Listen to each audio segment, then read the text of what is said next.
Ladies and gentlemen, welcome back to the Martin Drive Show. Welcome back to our continued coverage of the Russia and Ukraine crisis. As almost all of us know, the Russian warship Moskova sank, and it cost the Russians $750 million. Recently, the Ukrainian Navy did take credit for it, and overall, it's been a disaster for the Russian military. So in response, they've escalated attacks in Kyiv, and of course they have, kind of spun some more propaganda for all of us to listen to, including saying the ship was sunk by a storm in an oil fire. So I want to go ahead and get into this video and make sure that we're all caught up on all of the news with this Russian warship. So let's go ahead and get into it. A major setback for Russia and their war in Ukraine. The flagship of their Black Sea fleet has sunk. Russia says that what happened was a fire on board their warship Moskva ignited ammunition, the ship sinking while being towed for repair. Ukraine, however, claims the ship was destroyed by its missile strike. Loss casts a long shadow as Russia gears up for that major offensive in eastern Ukraine. ABC's James Longman reports in from Kyiv tonight. So that's the key discrepancy here. Unfortunately, Putin has become the boy who cries wolf. He hasn't even sprinkled in bits of truth. So pretty much any piece of Russian news that we hear, we have to wait to see if it's proven true. And until it is, we kind of just have to accept it as being false. These warships, there's only a couple in most militaries, 2 or 3. The United States military only has, I believe, 10 or 20, and we have by far the biggest navy, and we're international with our navy. So to understand how big of a loss this is, it's kind of like losing, one of your 2 biggest weapons, or losing half of your nuclear arsenal. This is one of their biggest, best day-to-day fighting machines, and so them losing this is a huge reason why they've upped the war across Ukraine, and 2 is going to be a huge reason why Putin has more things to answer to in his own country. Humiliation for Vladimir Putin. Russia saying its largest and most powerful vessel in the Black Sea has sunk. Ukraine said it had hit the Moskva with 2 cruise missiles. Russia only admitted to a fire near its ammunition store.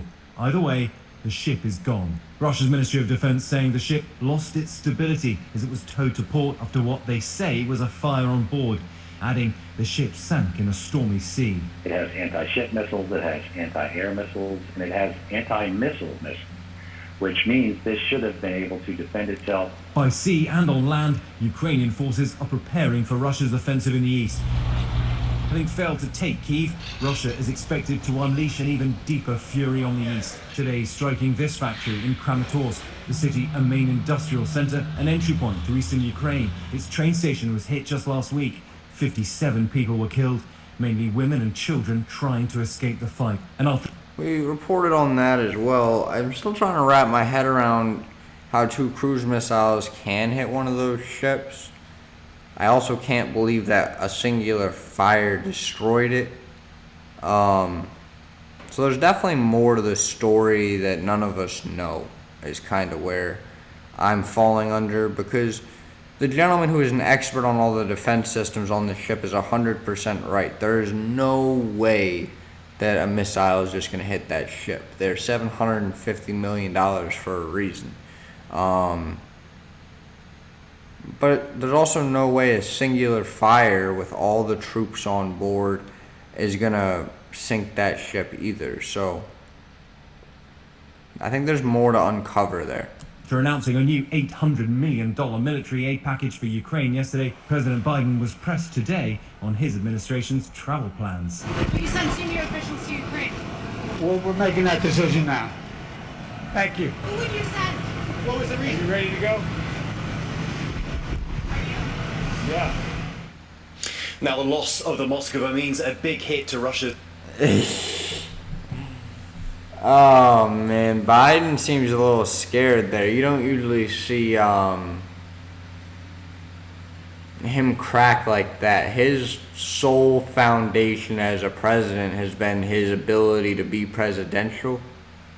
That wasn't very presidential. So It's kind of cracks in his armor, which isn't good. We still don't have, I guess, a very strong leader in this country, which is scary at this time.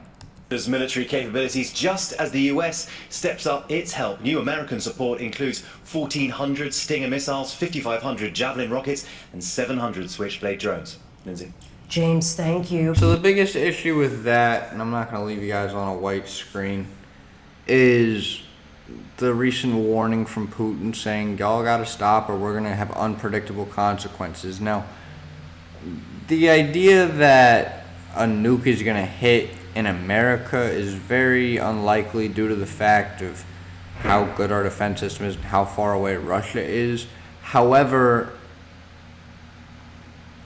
all of Europe is open, and this is becoming more of an international war. So by damaging any of our allies is going to put us at a severe disadvantage, as there's going to be Russia, there's going to be China, there's North Korea, who puts almost all of their money into military, and many other countries on their side, as there's going to be, the United States leading Britain, we have France, we have Spain, Germany, Switzerland, and many of our countries, Canada as well. So this is becoming an international thing, so damage to any country is going to be a severe disadvantage if this does escalate to World War III.